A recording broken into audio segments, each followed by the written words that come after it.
हर की पूजा दुर्लभ है संतो, कहना कछु ना जाई। संतो गुरुमुख पूरा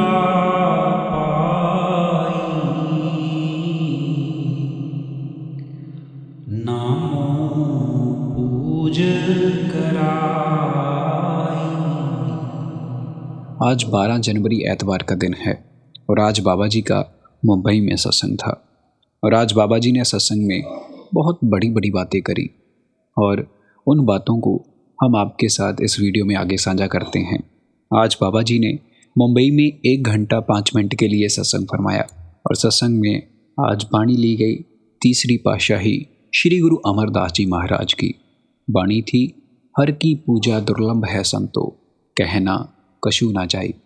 सत्संग की शुरुआत में फरमाया गया कि जे गुरु घर की वाणी है और जहाँ पर हमें तीसरी पातशाही उस मालिक के सही साधन और उस तक कैसे पहुँचना है इस रास्ते के बारे में बता रहे हैं। आप जी ने फरमाया कि हमारे अंतर भक्ति करने की चाहत रहती है और हमें असल में सही रास्ता नहीं मिल पाता। आप जी ने गुरबाणी की तुक फरमाते हुए कहा कि सब किश घर में किश बाहर नहीं, जो बाहर ढूंढे सो परम बुलाई। आप जी कहते हैं कि वो परमात्मा हमारे अंतर है, वो कहीं बाहर नहीं है, पर हम उसे बाहर ढूंढने में लगे हुए हैं। वो हमें बाहर हासिल नहीं होगा, अगर वो हमें हासिल होगा तो वो हमारे अंतर से होगा, बाहर से हासिल नहीं होगा।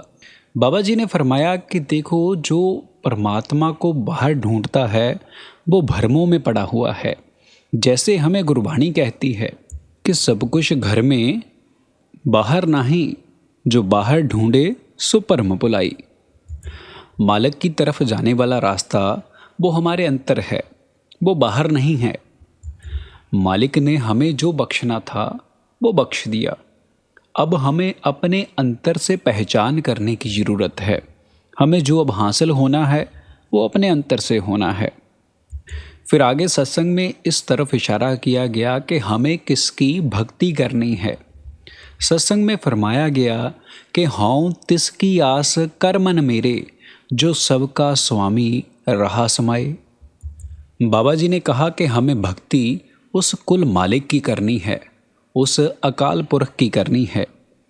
और आगे फरमाते हुए कहा कि पर हमने इस भक्ति को लेकर अपने आप को अलग अलग मजहबों में, अलग अलग जातों में बांट लिया और मालिक के दिए हुए उपदेश को भूल कर बैठ गए और संतों महात्माओं के द्वारा दिए गए उपदेशों के ऊपर अमल करना हमने छोड़ दिया और धर्मों कर्मों में पड़कर बैठ गए।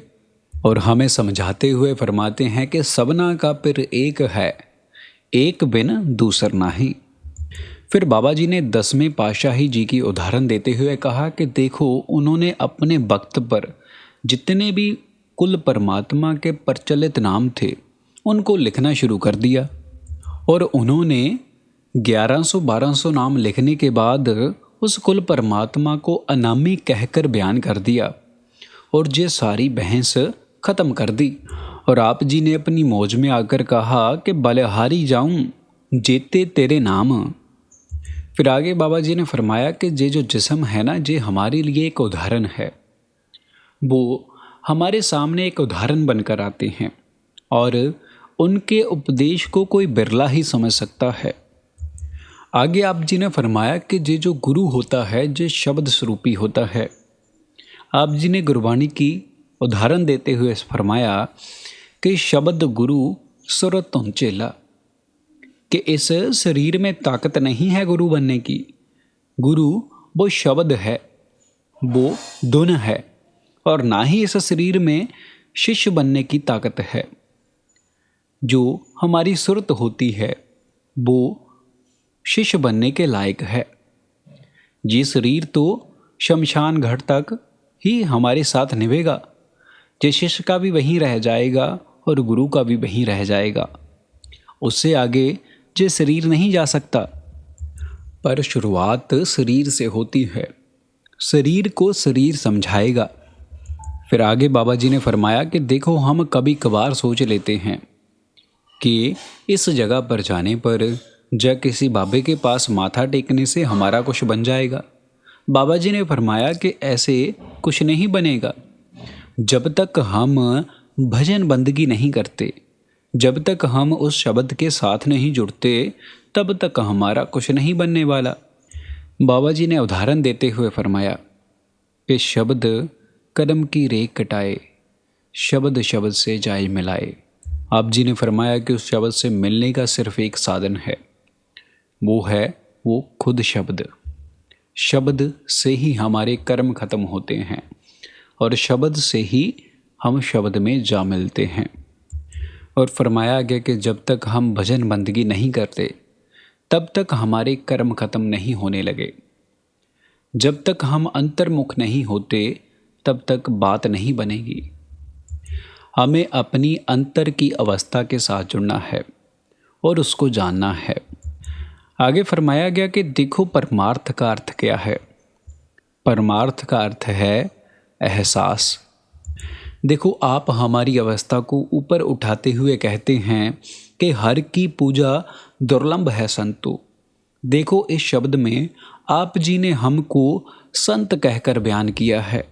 हमारी अवस्था को ऊपर उठाने की कोशिश की है, क्योंकि वो हमारे अंतर उस नाम की ज्योत को देख रहे हैं। उसे देखते हुए जे फरमाते हैं कि आप अपने दायरे को ऊपर उठाओ, उस परमात्मा के साथ मिलाप करो। फिर सत्संग में नाम के बारे में बताया गया। नाम के बारे में बताया गया कि नाम एक ताकत है जिसने हम सबको पैदा किया है। इसके बारे में आप जी ने फरमाते हुए कबीर जी महाराज की शब्द की तुकली, जो थी 52 अक्षर लोक तरे, सब किछ इन माहें, ए अक्षर खिन जाएंगे, ओ अक्षर इनमें ना हैं। फिर आगे गुरबाणी की तुक लेते हुए फरमाया कि जिस अक्षर को लैन तू आया, राम नाम संतन घर पाया। आगे आप जी ने फरमाया कि देखो, नाम है क्या। बाबा जी ने कहा कि नामे उपजे नामे बिन से। कहते हैं कि हमें गुरबाणी बार बार जी फरमा रही है कि नाम से ही सबकी उत्पत्ति हुई है और नाम से ही सबका नाश होता है।